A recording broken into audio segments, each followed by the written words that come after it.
let's talk about our players and their characters. Player options, subclasses, and races, and all sorts of other options for our players are a ton of fun. And there's a bunch out there. But today, I want to take a look at a new book from Kobold Press that just released this week and is filled with some amazing player options. So today, let's take a look at Kobold Press's Tome of Heroes. Let's get into it.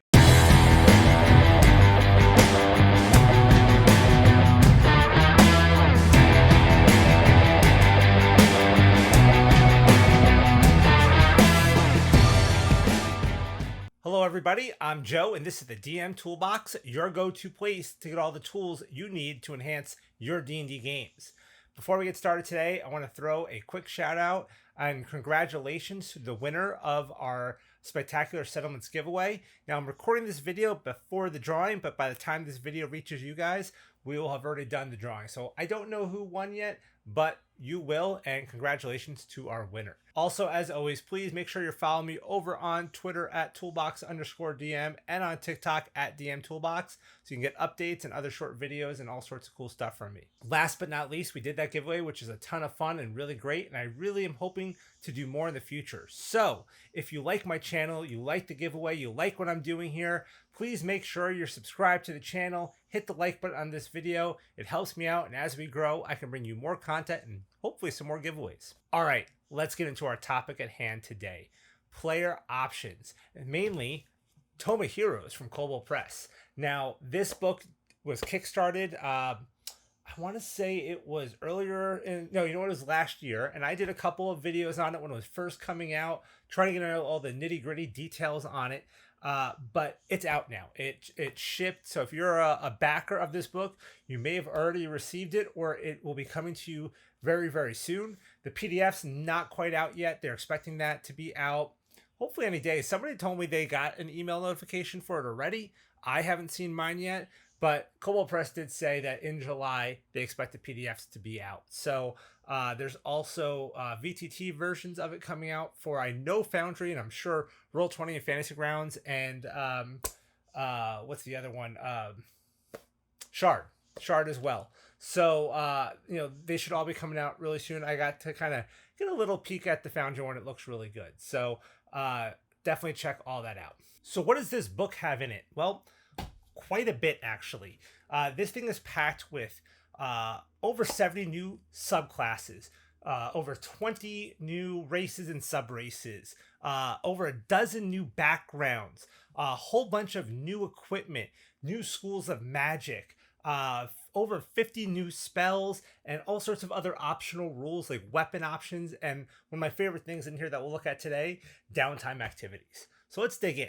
First, I have the limited edition cover of this book. I do not yet have the normal version. I will pick that up at some point here, but I backed it for the limited edition because I really do like these limited edition covers from Kobold Press, especially these newly designed ones that are kind of the two color with the primary color and the silver. I just really like the style. Their Book of Ebb and Tides, another Kickstarter coming out soon, is going to be similar but with purple and silver. And then the Tome of Beast 3, which is going to be, I think, like red and blue. That's coming out. So their new style LE covers are super, super cool. I like them a lot. So that's why I backed this one. I also did some play testing in this book. So my name does appear in here, which I really like. So you'll see, if you do have it, look for DM Toolbox and you'll see me and a couple of my friends listed in here. So let's take a look. There's a few things I wanted to show you guys in here. So like I said, there's a lot of new stuff, and I want to take a look at some of the new races. Now, there is some stuff in here that you might see in some other material, like the Midgard Heroes Handbook. For instance, there's Gearforged in here. However, though the Gearforged is in here and in the Heroes Handbook, they have added to it. Now, this is not a Midgard book. This is not just used if you play in Kobold Press's Midgard setting. This can be used in your home campaigns too. And in fact, I specifically asked today because there's some new elven subraces in here. And in Midgard, there's really not a lot of elves. And I asked, are those elves officially in Midgard? And the answer was no, but you could put them in, which makes sense. And I probably will put some of them in. So not everything in here is for Midgard. It is just a player option book for you to use in your games. Similar to how the Tome of Beast and Creature Codex books are monster books that, yeah, you could use in Midgard, but obviously most people use them in any game they play. But I did want to take a look at the Gear Forged. So the Gear Forged and Kobold Press are super cool. Generally, they are only human or dwarf. However, they've added some new forms. So here we go. We have our section here on our Gear Forged.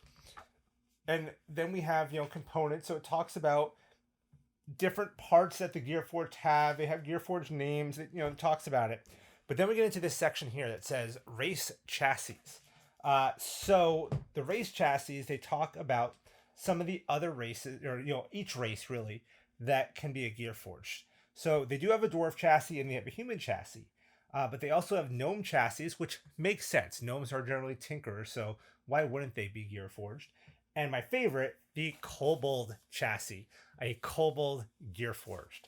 That is something I must play. And I believe, if I remember right, that was actually a stretch goal that we were all super excited when we unlocked that one. So really, really cool. And you can see here, if we look at it, the Gear Forged themselves have their own traits. So 2 different ability scores of your choice increase by 1. And then when you look at the chassis, for instance, the Kobold, your dexterity increases by 1. The size of the Kobold one is between 3 and 4 feet tall, about 100 pounds, and your size is small, where the human one, your size is medium. So there is definitely variety based on your chassis. So really cool touch there with the races. And there, like I said, there's a lot. We have halflings, we have gnomes, we've got elves, we've got river folk, we've got hinter folk, we've got minotaur, we've got mushroom folk. So yeah, a lot of cool stuff in here. We have satires, we've got shades, we've got all sorts of stuff. So this is really nice because I don't need to bust out some of my other books now. I can just throw this book on the table. Maybe with I might still need like my Southlands Player's Guide if I'm playing a Midgard campaign to throw on the table. But as far as player options, this thing is super comprehensive for what Kobold Press has out there. Let's look at some class options too. So lots of cool classes in here. Bards and, everybody gets some stuff in here, including monks. So if you know anything about Kobold Press, they generally don't release a lot of monk stuff, mainly because Wolfgang, the owner of Kobold Press, is not a monk fan. But we do get monk stuff in here. So for all you monk lovers, there is Way of the Tipsy Monk, which I'm assuming is some kind of take on the Drunken Monk. But we've got Way of the Still Waters. We've got, let's see here, Way of the Humble Elephant, which sounds kind of cool. Way of the Dragon. So we get a few mosaic traditions in here, so that's nice. Obviously, paladins and all that. But one of the big things this book has is gunpowder rules. They brought guns and gunpowder rules into this. So there is like a gunpowder domain cleric. There is a gunslinger type ranger subclass. But the one I thought we would look at today for fun was the wizard tradition. So kind of a gun mage in here. And let's see here. What was he called? School of Black Powder. So you get Gun Savant. When you select this school at 2nd level, you gain proficiency with simple firearms and with the musket. See Adventure and Gear chapter for details on those weapons. So there is a chapter in the book on all your guns. When attacking with firearms, you can use your intelligence modifier instead of your dexterity. For the attack and damage rolls, you can use a firearm as a spellcasting focus. In addition, you gain proficiency with alchemist supplies or gunsmith's tools, your choice. And it kind of goes from there, and you get, you can basically, for instance here, let's see here, Lockbuster. You fire a magical shot from your firearm at a lock with the weapon's normal range. Make an attack roll with the firearm. If the result is equal to or exceeds the DC required to pick the lock, your shot destroys the lock. You have advantage on this attack roll if the lock is protected by magic, such as an arcane lock spell. There's a smoke screen. There's starter's gun, tracer shot. So tracer shot sounds cool. You fire a ball of light at a creature you can see within 60 feet of you. Make a ranged attack roll with your firearm. On hit, the attack deals damage as normal, and the target is outlined in light as if affected by fairy fire spell. You then start until the start of your next turn. When you reach 10th level, the target is outlined for 1 minute. Then we have Spell Shot. We have Improved Arcane Arms. So you kind of get it, though. It's it is a mage that combines magic and firearms. So really cool. They do have a little note in here too. Spellsmiths in Midgard. So there is some notes for like if you're applying this in Midgard, how it might work. But there are several gunpowder based subclasses in here. So if you're looking to figure out a good way to tie that in, these are really good. They've been play tested. I've seen the changes to them. I did some play testing myself and saw how some weren't good, and now they look a lot better in the final print. So I think Kobold Press did a very good job on the playtest and balancing of a lot of these subclasses. So don't feel like you can't use them because they're not official Wizards of the Coast. These are not the things you're finding on the 5e wiki homebrew stuff. I mean, these are very good player options. We do have some cool backgrounds in here as well. I'm not going to go through too many of them, but there's like a diplomat, there's a servant, there's a freebooter, gamekeeper, which is kind of a cool one. Like, you know how to handle animals and stuff like that. There's an innkeeper background. Why not? That's a great one. How is that not an official one? Like an innkeeper who decided to go adventurer. That's super cool. You always see about the innkeeper who's a retired adventurer. This is the other way around. I think it makes great sense. So a lot of cool stuff here.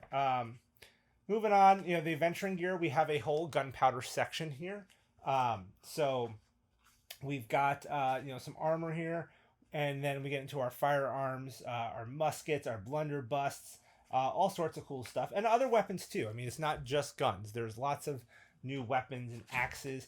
There's a dwarven revolver musket. That's really cool. So that is like a rifle, but it's a revolver rifle. So some cool ideas. And again, I feel like they did a good job balancing gunpowder weapons in this book. But let's move on, because I don't want to make this video too long, to what is arguably my favorite chapter in this book. This is one of the things I was looking forward to most.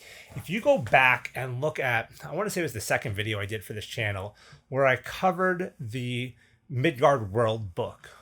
There's a rule in that book that it's early on, it's in the first chapter, but it was kind of a game changer for the way I look at how I want to run my D&D games. And it's called Time Flies. It basically states that, in 5e, obviously, we progress fast. It's like, you're going from a level 1 new character to level 20 in what could possibly be a matter of months in game. And that's just ridiculous how fast somebody would become that powerful. So what the Time Flies rule says is, in between session, there's time. So if we go and we do a little adventure, we head back to town, and then we end our session, and we don't play for 2 weeks, 4 weeks have passed in game. If we don't play for 4 weeks, then 8 weeks have passed in game. And you only do that when you're in town in an area where you can rest.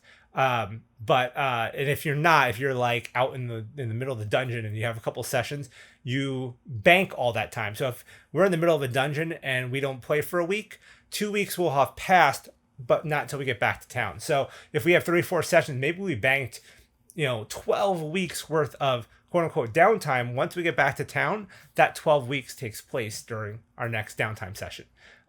And this book is filled with different things we can do during that downtime.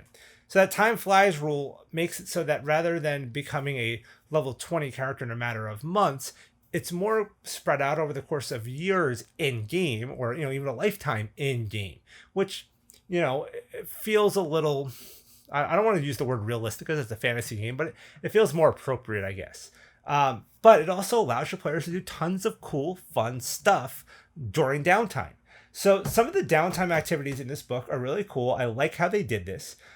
So for instance, the first one in here is called Court Reputation. And they basically say, you can go to different society type events. You have to spend money on, the clothing and this and that to be able to do these events, tickets to the events, art, galleries and things like that. And you do a charisma check. And based on your role and your current reputation, you build a reputation. So let's say my current reputation is 5. I do a charisma check. I roll a 10. I get a 15. And at a 15, it says here on this table, you played the courtly game proficiently. You gain 1 reputation point. So depending on how I do, what my total check is, I will gain or lose reputation. And then they have, what are my rewards? So, basically I can have this list of different rewards that can happen based on what my court reputation is. And there's also complications that can arise. So you can roll a D in this complication table and there'll be complications.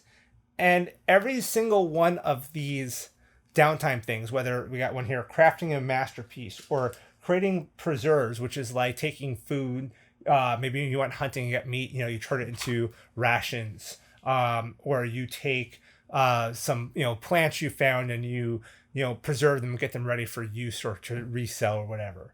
We have creature care if you've got some kind of magical pet. We've got criminal enterprise if you want to kind of go that route. Maybe you're a rogue. So all these things have a check you'll make and a reward. So you ask your players, what do you want to do during downtime? And they'll tell you. And then maybe you'll have them roll those checks right there. And then you can come up with a story between now and next session, kind of let them know what happened. Or you can have them roll when they get back. So however you decide to do it. There are a few other more, we'll call them robust downtime things. Like you can have a corporation where you set up worldwide trade.